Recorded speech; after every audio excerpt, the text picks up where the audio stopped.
Just when I had promised myself that I was going to stop doing videos about China for a while, the Wall Street Journal releases this article, and I cannot help myself.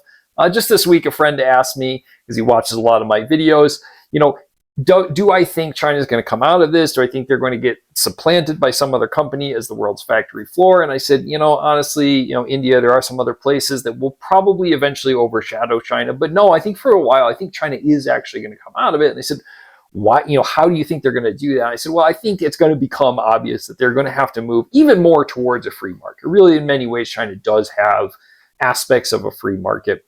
And then, of course, this article comes out, which is effectively the exact opposite of what I was hoping they were going to do to kind of avoid continuing spiraling down the drain. So what's going on here is effectively China is proposing to buy out all of these failed real estate developments, one, and two, kind of support many of the local and kind of provincial governments with their debt to the cost of like $1.5 trillion.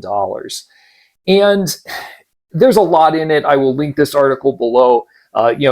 Here's one of the few charts in the article that talks about new home sales from the top 100 developers over the last 3 years. Look at this, like averaging in the 3/4 to a trillion each year, or this is probably monthly, down to almost a quarter, right?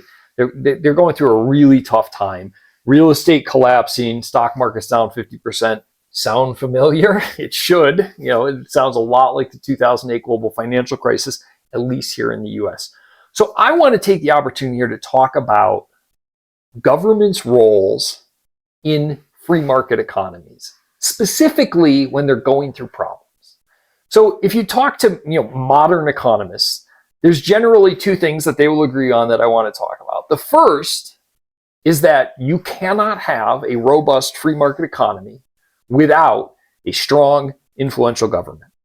And if you think I'm wrong there, I will give you a very simple exercise. Name one place, either current or any time through human history, that has had a robust free economy that did not have a strong, influential government. So if you're trying to imagine some utopian future where the free market takes care of itself, awesome, but it has never occurred, right? Strong governments are required kind of as the foundation for free markets, if for no other reason than they protect personal property rights. It's almost impossible to have a free market if you can't own things, right? And governments largely provide those rights to their citizens. Okay, the second thing that economists generally agree on is that even though we need governments to fill these certain roles, they are terrible at their job. There's no better alternative, but they are generally bad at whatever it is we need them to do. Now, corruption, ineptitude, things like that is one thing, but I'm just talking about even in the most effective governments in the world, believe it or not, ours is one of them.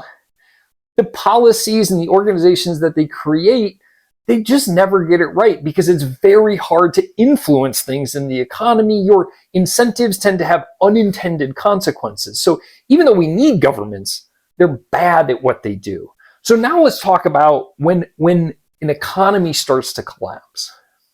One of the interesting things about free markets is that everyone sees this boom-bust cycle of the recession, that the recession is nothing but bad. To be honest, there's a lot of good things that come out of a recession, particularly sectors of the economy that were doomed to eventually fail faster, which frees up resources that can be better utilized, better implemented when the growth part of the economy comes. It's kind of like cleaning out the gutters of poor performers in the economy.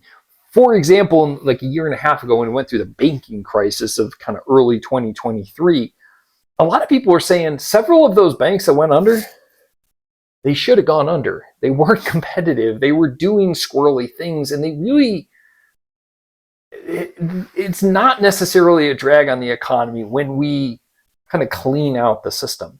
But there are also industries and good things that because of a recession, especially like in 2008, when you look at like American auto manufacturers, some of the big banks and things like that. So like, how do you pick between Lehman Brothers and Morgan Stanley and whatnot? Who gets bailed out, who doesn't? This is one of the things that governments do.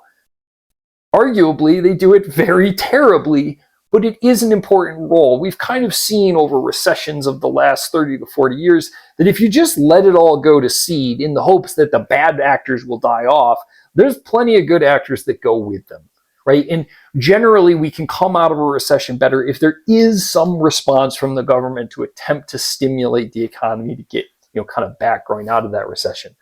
So what is China doing? Oh boy, this is super heavy-handed. The problem with buying out like virtually the entire real estate industry is that it then props the whole thing up, right? A lot of these companies, a lot of these developments, which is one of the major points of this article, they should go under. They shouldn't get finished, right? China's demographic problems, which I've done other videos on, is that their population may shrink by 50% over the next 50 to 70 years.